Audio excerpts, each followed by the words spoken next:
Forgery section आपके 336 में 336 forgery की हम हिंदी में बोलते हैं कूट रचना।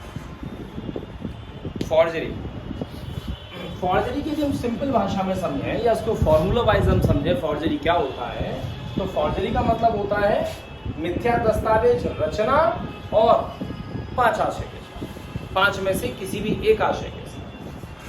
Forgery is equal to making false document और इलेक्ट्रॉनिक रिकॉर्ड और पार्ट ऑफ इट। यानी कि यदि कोई व्यक्ति कोई मिथ्या दस्तावेज रचता है, इलेक्ट्रॉनिक अभिलेख रचता है या उसके किसी भाग को रचता है, पर रचना इसका मतलब ये नहीं ठीक करना, बेहतर बनाना, और उसका आशय गलत है। ऐसे अक्सर बोलते हैं एक व्यक्ति दूसरे व्यक्ति से कि तूने मेरे साथ फॉर्जरी की। तो फॉर्जरी का मतलब क्या होता है? मतलब कुछ ना कुछ उसने दस्तावेज में छेड़खानी करी। इसीलिए चैप्टर है आपका दस्तावेज के संदर्भ में।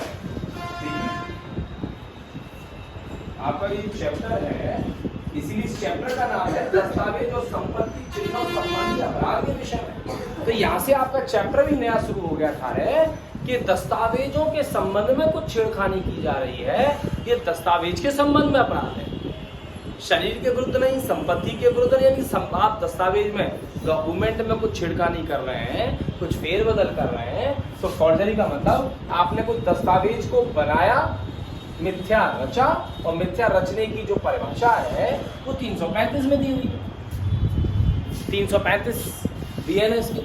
और जब आईपीसी थे तो 463 तो 464 इससे संबंधित सेक्शन, 463 464 है ना। तो मेकिंग फॉल्स डॉक्यूमेंट या इलेक्ट्रॉनिक रिकॉर्ड, इसका जो मेकिंग फॉल्स डॉक्यूमेंट की जो परिभाषा 335 में है, तो वहां पर भी लिखा था, जब हमने डेफिनेशन पढ़ी थी तो वहां पर लिखा था कि कोई व्यक्ति तब कहा जाता है कि उसने मिथ्या दस्तावेज रचा जब वो क्या कर रहा है, कहीं ना कहीं बेईमानी के आशय से या कपट पूर्वक कुछ दस्तावेज में साइन कर रहा है, कुछ घटा रहा है, कुछ अल्टर कर रहा है, एफिक्स कर रहा है या सील लगा रहा है, कुछ गलत आशय के साथ या करवा रहा है जब वो व्यक्ति मत की स्थिति में था। तो ये मेकिंग फॉल्स डॉक्यूमेंट की परिभाषा 335 में है।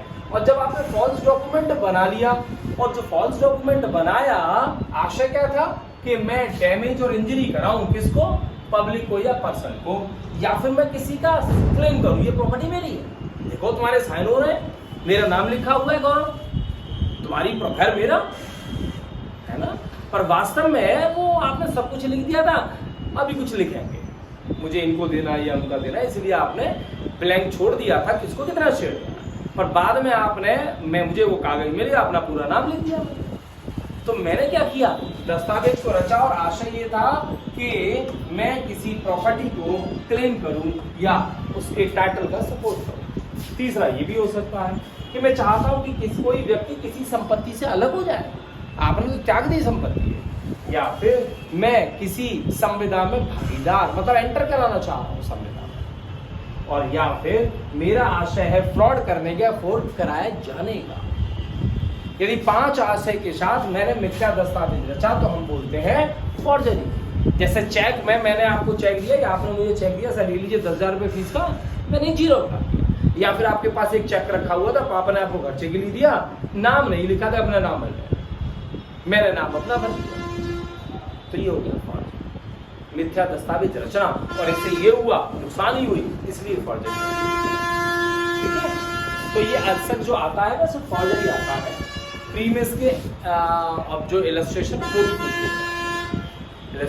भी पूछ लिए जाते हैं, फॉर्जरी ज़्यादा इंपॉर्टेंट है, मिथ्या दस्तावेज रचना ये कम इंपॉर्टेंट है।